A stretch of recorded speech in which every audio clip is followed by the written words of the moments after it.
Hello everyone! A few weeks ago I asked a question on Facebook and Twitter as to what character related to the Legion storyline you guys and girls wanted to see a video about. Don't worry, one day I want to cover each and every bit of lore on the channel that Warcraft has to offer, but for now you voted Maiev Shadowsong, so that's the story we're going to tell today, so let's begin, shall we? Maiev, how is it even possible? The first time that we see Maiev in the storyline is during the War of the Ancients, which took place over 10,000 years ago. A lot of important characters and a lot of storylines find their origin during this war, but I'll have to focus on Maiev in order to give you an understanding as to what kind of character she is. The War of the Ancients, it was caused by the Highborn, which tried to summon the Dark Titus Sargeras and the Burning Legion into the world of Azeroth. The Night Elves, they eventually found out what the Highborn and the Queen Azshara were trying to do, and they organized a resistance to fight back. Maiev was part of this resistance. She was part of the Sisterhood of Elune, a religious order of Night Elves dedicated to worshipping the goddess Elune, healing, blessing and praying for their people. The sisters were servants of Elune, their goddess. Sometimes they were graced by her powers, but praying was only half of what they did. The other half of Elune that they revered, that they worshipped, was the aspect of the Night Warrior, which meant that her servants were also trained in the art of combat, and it was a good thing too, since their skills were needed to fight back against the Legion. Many powerful servants of the Burning Legion were summoned during the war with the portal that they created with the use of the Well of Eternity. You had creatures like Manoroth, you had Archimonde, and you had Hakar the Houndmaster. The last one, Hakar, he was able to take out the High Priestess of Elune, Dejana, and she was the leader of the organization. Before her death, Dejana named a successor to pick up the mantle of leadership, and the one she had chosen, it was not Maiev. Instead, she named Tyrande Whisperwind to take her place. Tyrande had shown an extremely powerful connection to Elune. Where others might be able to bless and heal certain wounds, they were not always successful. Tyrande didn't see herself as anything special, but her gift and her devotion, it allowed her to channel Elune's power and heal where others could not. That is why she was chosen, and Maiev, although she didn't outright say it, she thought that it should have been her. During the war, Tyrande is kidnapped by the Satyr, she's taken to Azshara's palace, and Maiev mentioned that she fears it was Tyrande's inexperience that actually betrayed her. It would have been better for Tyrande if her predecessor had chosen one more seasoned, someone like Maiev. Malfurion Stormrage, as he heard Maiev speak these words, he had to bite back his anger, and he explained that it was not Tyrande's fault. During this conversation, as it was described in the book, we also see Maiev interact with her little brother, Maiev Shadowsong. They had not seen each other for a very long time, as Maiev had chosen to move away to the Temple of Hashiri as the place for her studies. This location was far away from their home, so they hadn't spoken to each other in a very long time, and despite Jared being taller than his older sister, it still seemed like he was looking up to her. Just as this conversation took place, just moments before, Jared had saved the Night Elves army by ordering different races to work together. Yet his sister, she tried to write it off as a city guard playing for commander. Fortune was with her brother that time, and Jared simply nodded, despite it being an act of good common sense. Maiev shrugged this comment off. She didn't see it as Jared being a capable leader. She tried to write it off as her brother simply being lucky. And that's the way, at first, that they acted around each other. Maiev was the older sister after all, and Jared saw himself as nothing more but a simple guard. Yet the war would prove that Jared was so much more. The different leaders of the Night Elf army fell in battle, and Jared, unwillingly, unknowingly, he flowed into the role of the military leader of the Keldorai resistance. Similar to Tyrande, Jared also didn't think he was anything special, nor that he deserved the respect that the Night Elf forces gave him, but he was smart, he was able to lead the resistance, and was it not for him, they might have lost the war entirely. Maiev, throughout the course of the war, she also tried to gain a better position, since, like I said, she believed to be a better and more experienced leader of the Sisterhood, so when Tyrande was kidnapped to Azshara's palace, and Marina, the one Tyrande had named to become the leader after her, when Marina was killed, Maiev took up the role as leader. Jared noticed what his sister was doing, that she was there at the front of battle, trying to show all of them that she was worthy of being in the position of a leader. He wondered if such ambition was permitted in the Moon Goddess's order, but but regardless, he knew that Maiev was Maiev and she would not let anyone stop her. As Jared grew in his role as leader, so too did Maiev's respect for her little brother. When Tyrande was eventually liberated out of Azshara's palace, Maiev reluctantly stepped down as leader,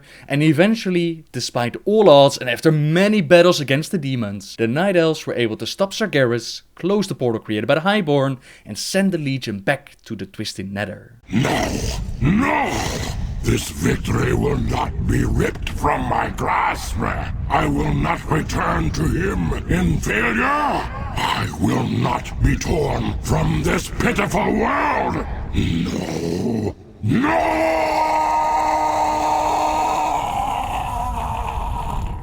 The Well of Eternity, that vast pool of power that they had used to create their portal to summon the Legion and try to summon Sargeras, it had become so unstable that it started to sunder the land, split the land of Kalimdor apart, and create the world as we know it today. Illidan! The well is out of control! Aye, it's been twisted and turned by too many spells. The fuss we, especially you, made with the portal was too much. The same spell that sent the Burning Legion back into their foul realm now works on the well. It's devouring itself and taking its surroundings with it. Fascinating, isn't it? Not if we're caught up in it. Why weren't you running?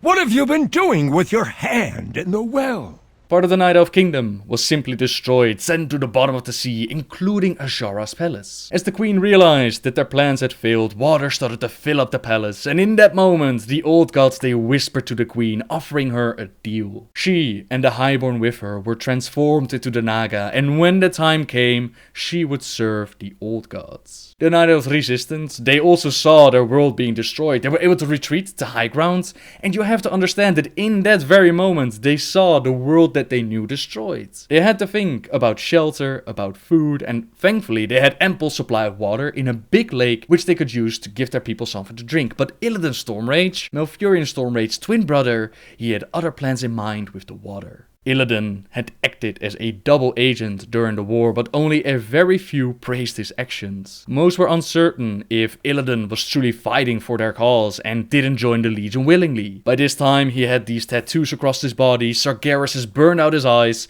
and they, well at least some of them, kinda wondered if Illidan was truly on their side or if he was actually part of the Legion and only switched sides again because the Legion lost. As Illidan approached the lake, he thought to himself that he would become a hero. He would restore the Night Elf's life essence, as he had taken several vials filled with water from the original Well of Eternity, and he used them to create a new Well of Power. Illidan hungered for that power, was addicted to magic, and he understood that their enemy, he understood that the Legion had only taken its first bite out of the world, and one day they would be back. By creating this well, he imagined his people embracing him as a hero, but actually quite the opposite happened. What, by the Mother Moon, are you doing there? Illidan had been so caught up in his efforts that he had failed to notice the approach of others. He spun about, the last vial still in his hands, to face a party of mounted figures, Maiev Shadowsong chief among them. Captain, the sorcerer began. One of the Highborn, and some of the Highborn, they had switched sides since they disagreed with the Queen's actions, so some of the Highborn actually joined the Night Elf Resistance.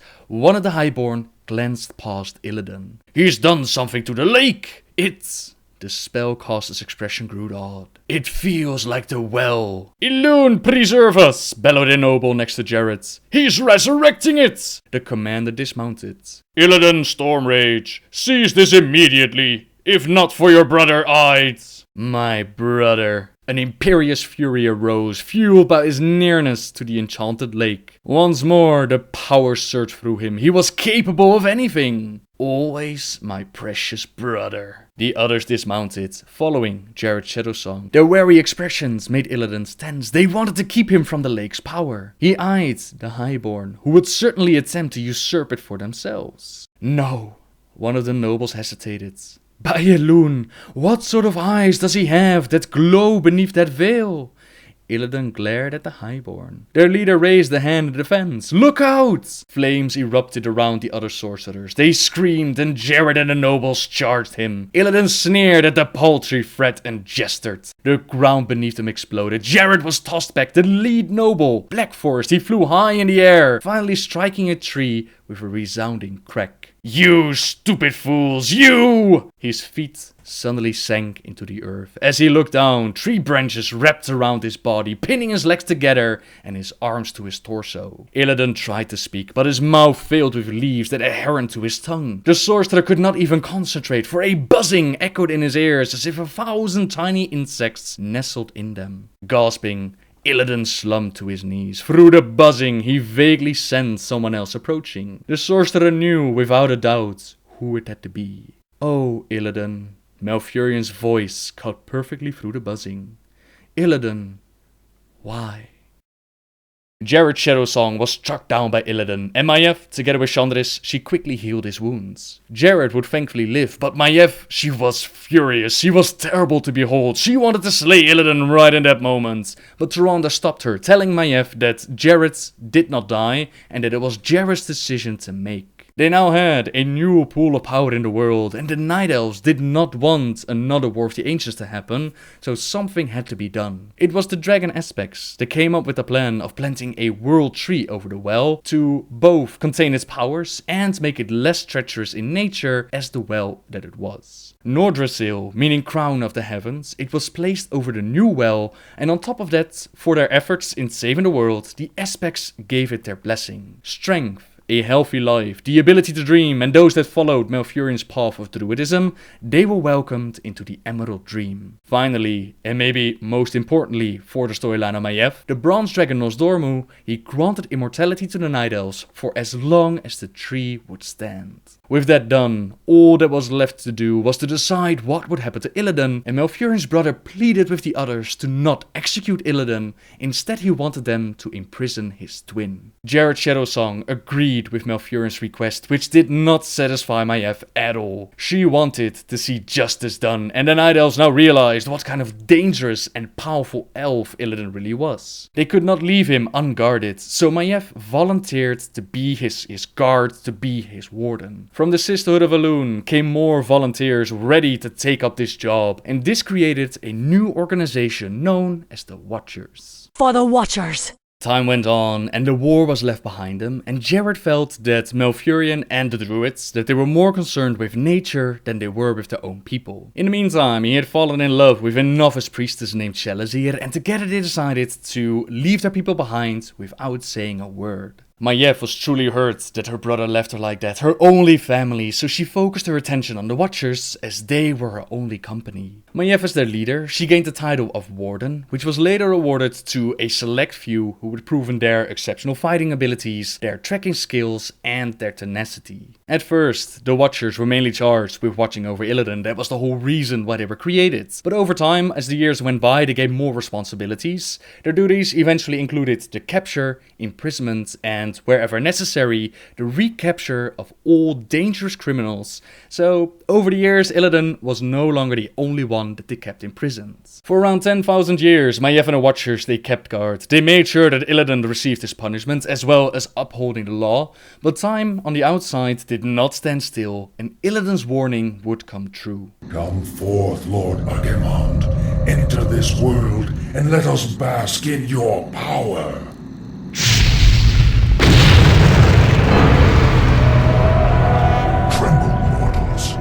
Despair.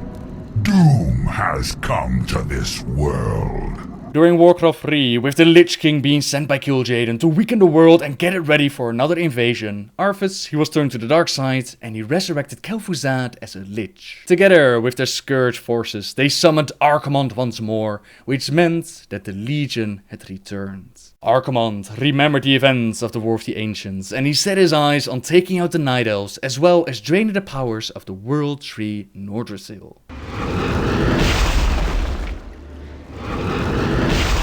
The undead are tireless. There's no way to outrun them. You see, Lord Archimond, we need not fear the Night Elves. The Scourge can... Archimond, I've After 10,000 years, how is it possible? The Legion has returned to consume this world, woman. And this time, your troublesome race will not stop us.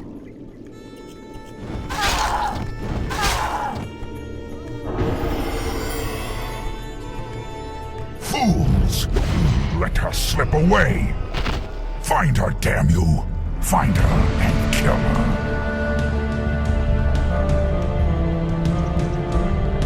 The day we have long feared has finally come. The Burning Legion has returned. I must cross the river and warn the rest of my sisters before all is lost. Tyrande Whisperwind was leading the Night Elves at the time, and she decided that it was time to wake up the Druids and her beloved Malfurion. Together, they went deep beneath the earth to wake up the Druids of the Claw, but as they journeyed through the tunnels, they came across the path leading to Illidan's prison. This door leads to Illidan's prison, Tyrande. We should go. Now. Illidan? It's been 10,000 years. Could he still be alive? We should free him, Furion. He would be the perfect ally against the undead and their demon masters. No, Tyrande. That beast must never be set free. But he is your brother. Be that as it may, he is far too dangerous. I forbid it. Only the goddess may forbid me anything. I will free Illidan whether you like it or not. Hold, priestess. This place is forbidden, even to one such as you. There is a terrible evil here that must remain chained beneath the earth.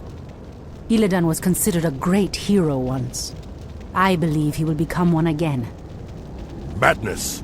You would doom us all by freeing the betrayer. Tyrande, despite everyone telling her not to, she decides that freeing Illidan is the best course of action. She believes that they need Illidan's help to fight back against the Legion, and for her, Illidan's love was so strong that he was still willing, even after 10,000 years, to fight with them against the Legion. During these events, Maiev was away on a mission, so she couldn't stop Tyrande from liberating the betrayer, and Illidan, at first, he actually did what Tyrande asked him to do. He absorbed the skull of Gul'dan, he increased his power, and he made himself look like a demon. With this additional power, he was able to slay the Dreadlord Tychondrius, who was leading the undead forces in the area, and they were busy corrupting their forests. Illidan made a great sacrifice by absorbing the skull of Gul'dan, and of course, his own lust for power also played a part in it, and when Malfurion and Tyrande found Illidan again, he was looking so much like a demon that they didn't even recognize him. When they did, when they realized what Illidan had done, they could not stand behind his actions. Despite saving their forest, despite sacrificing his own soul,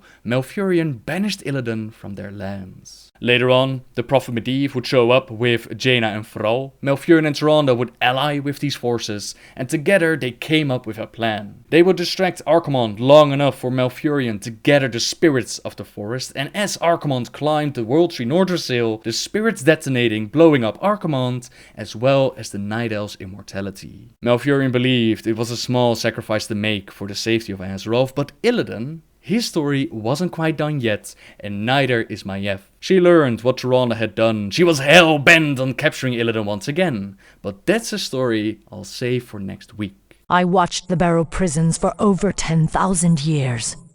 Yet I'm the one who feels caged. I feel hollow inside. Vengeance is all I have left. Tyrande will pay for setting Illidan free.